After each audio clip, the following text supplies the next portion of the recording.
Don't just stand there looking at me. Either help her clean it up or get out of my building." The voice cracked across the marble lobby so sharply that even the revolving doors seemed to hesitate. Ethan Cho stopped walking.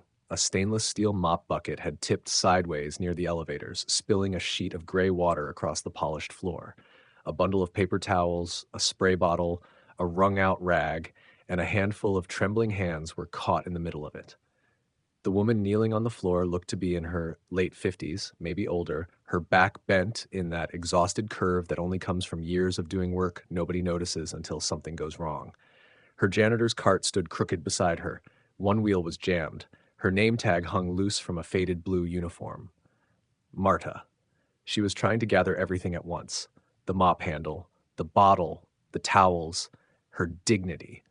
Standing over her in a fitted charcoal suit with a security badge clipped proudly to his belt like it was a military decoration was Douglas Mercer, Regional Operations Director for Vera Dynamics.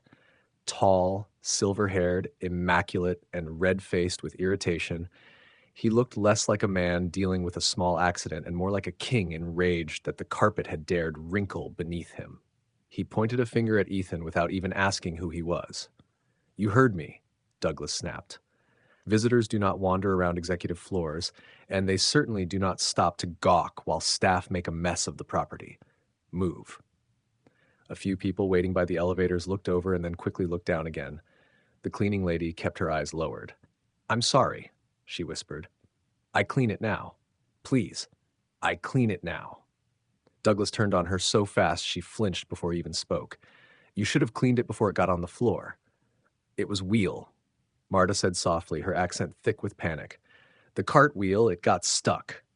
"Oh, now it's the cart's fault." A short laugh escaped from the woman standing beside him. Sabrina, executive assistant to the upper floor directors, had one of those smiles that always seemed to lean toward contempt. Her tablet was tucked under one arm, and her heels were planted safely away from the water as if poverty itself might splash. "They always have a reason," she said. "Nothing is ever just their mistake." Another small laugh. This one from a junior analyst near the security desk, emboldened by the tone of the room. Ethan said nothing. He took in the whole scene the way some men take in weather. Marta's hands were shaking so badly she dropped the spray bottle again. Douglas didn't move to help. Sabrina's expression sharpened with annoyance, not empathy. Two younger employees lingered nearby, pretending to check messages while openly listening. At the far end of the lobby, a receptionist had gone completely still, eyes fixed on her screen, face trained into corporate invisibility. It was the kind of silence that only existed in expensive buildings, the kind that protected cruelty by wrapping it in policy. Douglas took one step closer to Ethan. "Do I need to call security, or can you follow a basic instruction?"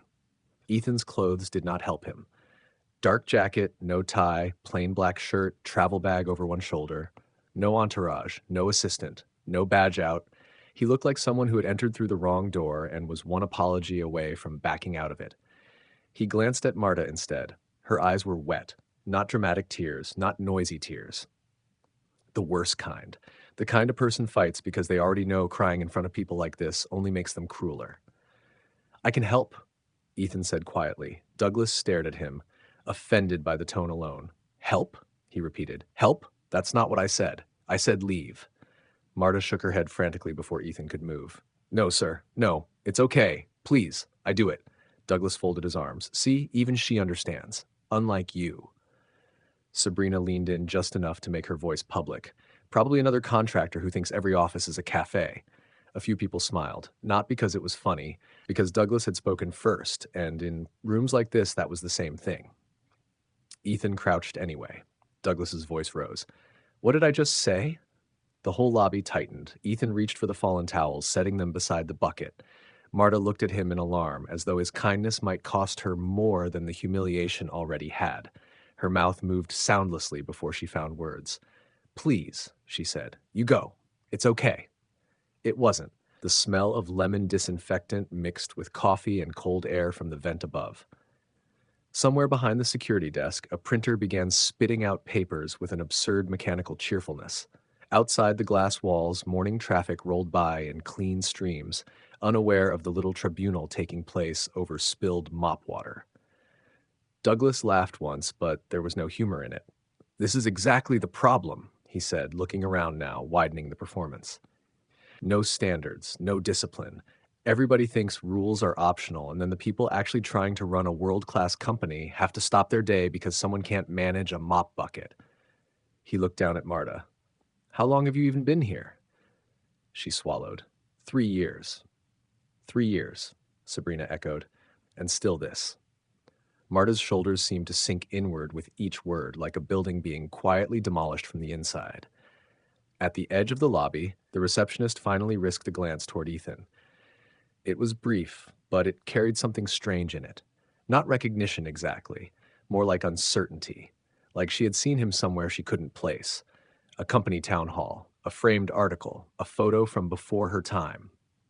Douglas saw the glance and mistook it for support. Thank you, he said loudly, as if the room were agreeing with him. At least someone here understands professionalism. But the receptionist looked away too fast. Ethan stood, not quickly, calmly. Douglas seemed pleased to think he had won something. Good. Now, whatever meeting you think you're headed to, you can forget it. Executive review doesn't need interruptions from random. He stopped just short of finishing the sentence, not because of caution, but because his phone buzzed in his pocket. He glanced at the screen, frowned, silenced it, and shoved it away. A small thing, but Ethan noticed it. He noticed everything. The custom watch, the fraying patience, the faint sheen of sweat at Douglas's hairline despite the cool air, the way Sabrina kept checking the time on the wall clock near the elevators, the way two directors had exited conference room B down the corridor, scanned the lobby once, and immediately disappeared back inside without intervening. Something important was happening upstairs. Something timed. Something Douglas could not afford to mishandle. Marta bent again for the rag, but her wrist gave out halfway down. Ethan caught it before it hit the floor. Her hand was ice cold. For the first time, he spoke to her directly. What happened? She looked at Douglas before answering. That told him enough. But she answered anyway, barely above a whisper. I was told to clean boardroom early. They changed the time. I was still inside when they came. He said I made the place look dirty. Douglas scoffed. I said your cart was blocking a client entrance. Don't edit the story, Sabrina added. And you were crying before anyone even raised their voice. That was a lie. Everyone there knew it, and because everyone knew it, nobody challenged it.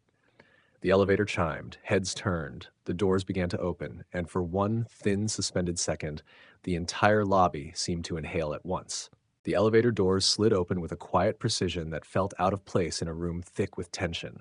3 people stepped out first, 2 in tailored suits, one holding a tablet, already speaking in low, urgent tones, and behind them, a woman, mid-40s, composed, sharp, the kind of presence that didn't ask for attention, but took it anyway. Victoria Hale, Vice President of Client Services, the Value Verifier.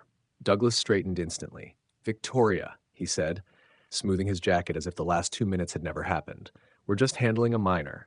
Her eyes moved past him, straight to the floor, to the water, to Marta, then to Ethan, and something in her expression changed.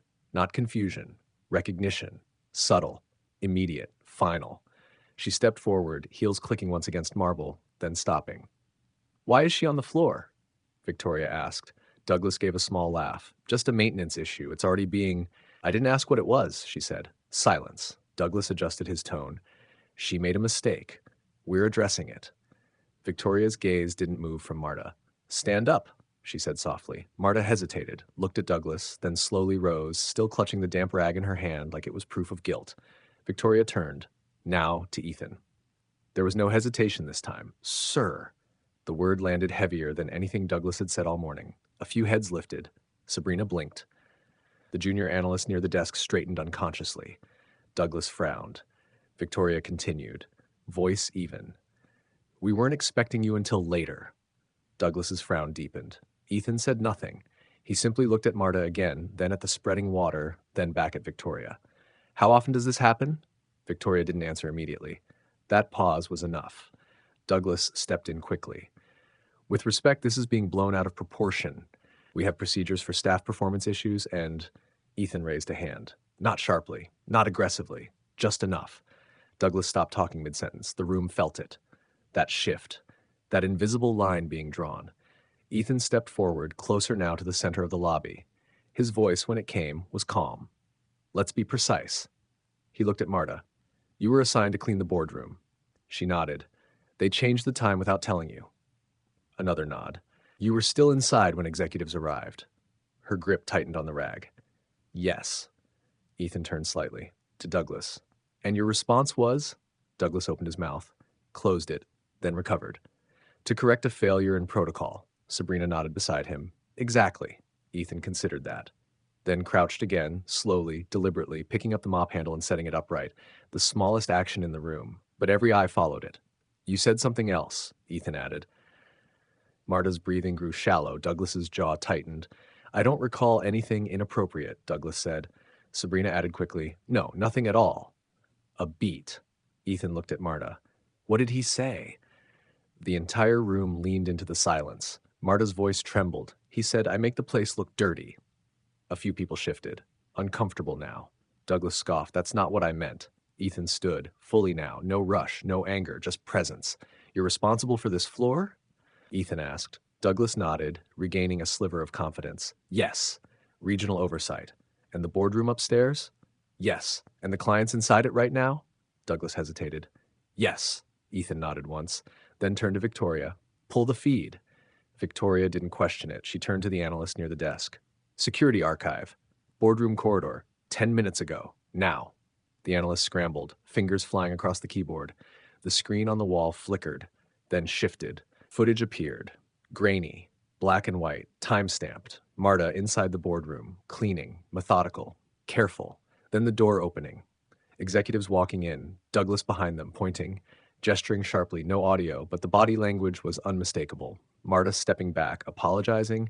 Douglas moving closer.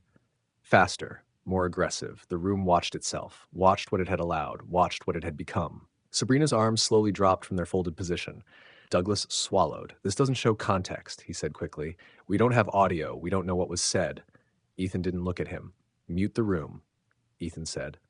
Victoria nodded. Clear the lobby, she added. No one moved at first. Then they did. One by one. The receptionist stood. The junior analyst stepped back. 2 employees near the elevator slipped away without a word. The air shifted, from public performance to private reckoning. Only a handful remained. Douglas, Sabrina, Marta, Victoria, and Ethan.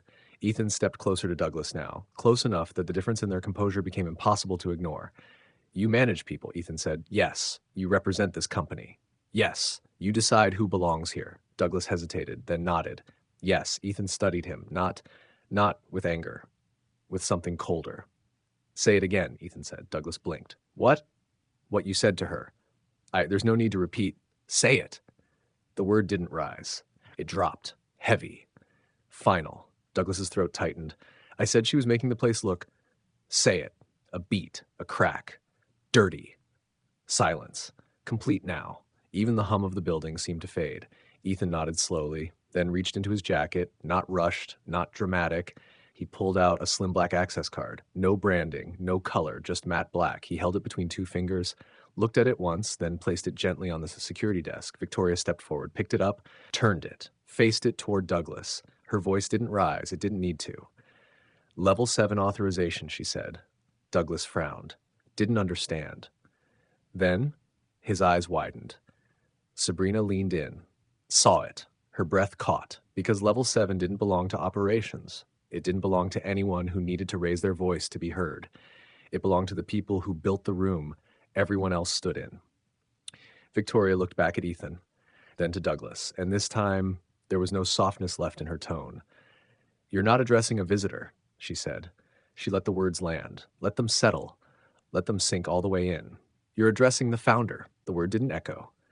It didn't need to. It landed. Heavy. Final. Founder. Douglas's posture collapsed before he could stop it. Not visibly at first, just a slight shift in the shoulders, a subtle loss of height, but in a room like this, even a millimeter of weakness was loud. Sabrina stepped back, like distance might undo what she had just heard. Marta stood frozen, the rag still in her hand, eyes moving between faces, as if trying to understand how the ground beneath her had shifted without warning. Ethan didn't raise his voice. He didn't change his tone. That was the worst part. 3 years, he said quietly, looking at Marta. You've been here 3 years. She nodded, unsure if she was allowed to speak. You've worked every morning before most people arrive. Another nod. You clean the spaces where decisions get made. Her grip tightened on the rag. Yes. Ethan turned, back to Douglas. And you decided she didn't belong. Douglas tried to recover. This is a misunderstanding, he said quickly. We were addressing a performance issue. There are standards. Ethan lifted his hand again. Douglas stopped. Again, that silence returned. More suffocating now. Standards, Ethan repeated. He took a slow breath, eyes moving once across the lobby. The marble, the glass, the polished surfaces that reflected success back at itself. I built this company in a space smaller than that supply closet, he said, nodding toward the hallway. No one spoke. There were no standards then, no policies, no titles. He looked at Marta again. There were people. A beat. People who cleaned the floors while I worked through the night.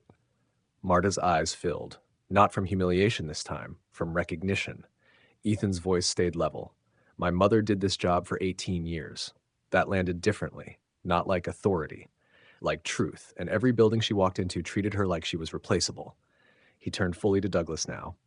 You don't get to bring that into mine. Douglas opened his mouth, closed it. There was nothing left to say.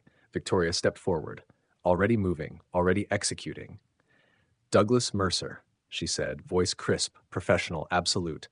Effective immediately, you are terminated from Vira Dynamics. The words cut clean, no hesitation, no negotiation. Douglas blinked. You can't? I can, Victoria said, and I am. Security was already on their way. You could feel it. The shift in the building, the system correcting itself. Sabrina stepped forward, panic creeping into her voice. Wait, this is insane. We didn't know. How were we supposed to know? Ethan looked at her. Just once. That was enough. Victoria didn't even turn. Sabrina Vale, she continued, you are suspended pending full review of conduct and complicity. Sabrina's face drained. I didn't do anything, she said, weaker now. You reinforced it, Victoria said. Silence, the kind that leaves no room to hide. 2 security officers appeared at the far end of the lobby. Not aggressive, not rushed, just present. Douglas saw them, and something in him broke. This is ridiculous, he said, louder now, desperate. You're going to dismantle leadership over a cleaning incident? Over one complaint? Ethan didn't move. It wasn't one incident, he said. It was a decision. Douglas shook his head. No, this is optics. This is you trying to make a point. Ethan stepped closer. For the first time, there was weight in it. Not volume, not anger. Weight. I don't make points, he said. I make standards. Douglas stopped, because he finally understood. This wasn't about the spill. It wasn't about the moment. It was about what had been revealed inside it, and what would never be allowed again. Security reached him. One officer placed a hand near his arm. Sir, he said calmly. Douglas didn't resist, but he didn't look at anyone either. Not Ethan, not Marta, not the room he used to control. He just walked. Sabrina didn't follow. She couldn't. She stood there alone now, no longer anchored to power, no longer protected by it. The lobby felt different, lighter, but sharper, like something had been cut out of it. Ethan turned back to Marta. She still hadn't moved, still holding the rag, still bracing for something that had already passed. He stepped closer, gently took the rag from her hand, set it on the cart, then straightened the bucket. Simple things, quiet things. Do you want to keep working here? He asked. She hesitated, then nodded. Yes. Ethan nodded once. Then you will. He looked to Victoria. Make sure she reports directly to facilities leadership, not floor management. Victoria nodded. Of course. And review compensation. Another nod. Marta's breath caught. You don't have to apologize for doing your job, Ethan said. Her shoulders lifted, just slightly, like something inside her had been returned.